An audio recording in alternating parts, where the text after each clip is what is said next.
Assalamualaikum warahmatullahi wabarakatuh. Jumpa lagi di channel Miss Puput.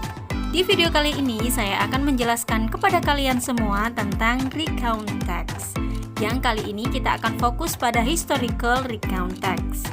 Materi ini untuk kelas 10 semester 2 bersama saya, Miss Putri Nurul Hidayati dari.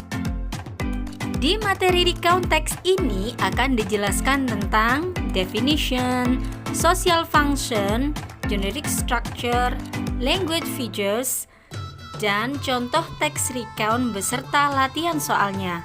Let's check them out. Recount text adalah jenis teks dalam bahasa Inggris yang menceritakan tentang suatu cerita, pengalaman, tindakan, atau kegiatan yang terjadi di masa lampau.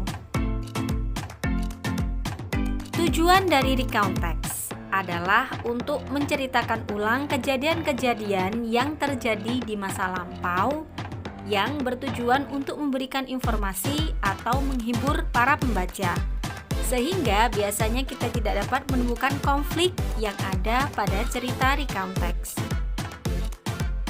Jenis-jenis dari recount text seperti diary, surat atau postcard, jurnal, autobiografi, biografi, dan sejarah. Generic structure dalam recount text. Pertama, orientasi yang berisikan tentang siapa yang terlibat dalam cerita, apa yang terjadi, di mana kejadiannya, dan kapan kejadian itu terjadi. Kemudian event, menceritakan serangkaian peristiwa yang terjadi sesuai urutan kronologis. Dan yang terakhir adalah reorientasi, merupakan penutup atau kesimpulan cerita. Untuk menutup suatu cerita, kita bisa memberikan kesan, opini, atau komentar mengenai cerita tersebut. Ciri kebahasaan yang biasanya digunakan pada teks recount adalah 1. Menggunakan simple past, past continuous, past perfect, dan past perfect continuous. Dan yang kedua, menggunakan kata hubung seperti then, first, before, after, and etc. Yang ketiga, menggunakan kata kerja aksi atau tindakan. Dan yang keempat, menggunakan kata kerja penghubung seperti was, were, so, happened, heard, and etc. Dan yang terakhir, biasanya menggunakan kata keterangan seperti last summer, yesterday, happily, beautifully, sadly, and etc. Well, next, mari kita simak contoh recount text berikut ini. Di sini, teksnya berjudul Bandung as Sea of Fire, atau dalam bahasa Indonesianya adalah Bandung Lautan Api. Pada teks ini sudah dilengkapi dengan generic structure-nya.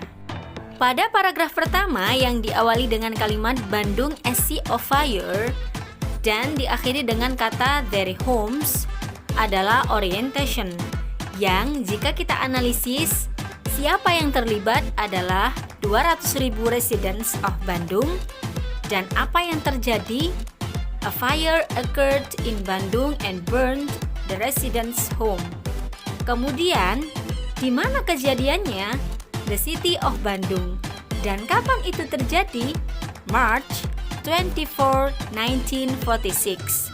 Pada paragraf kedua adalah events atau serangkaian peristiwa yang terjadi pada cerita Bandung Lautan Api.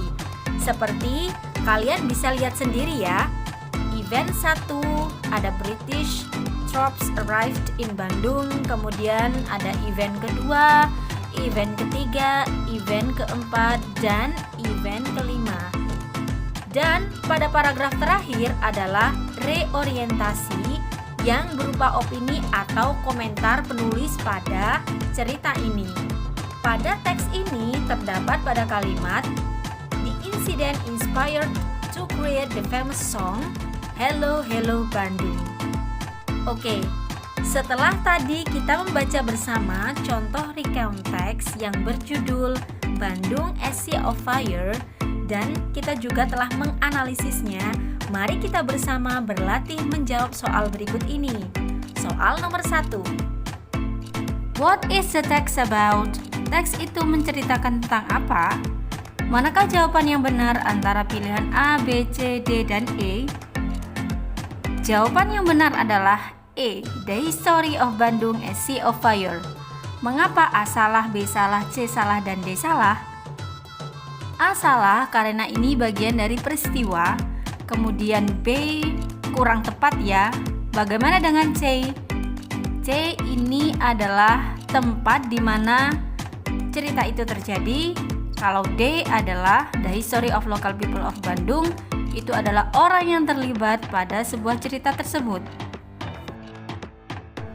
Latihan soal selanjutnya. How was Bandung as Sea of Fire? Bagaimana Bandung sebagai lautan api? Pertanyaan ini menanyakan bagaimana bisa Bandung itu menjadi sebuah lautan api. Manakah jawaban yang benar antara pilihan A, B, C, D, dan E? Jawaban yang paling tepat adalah A.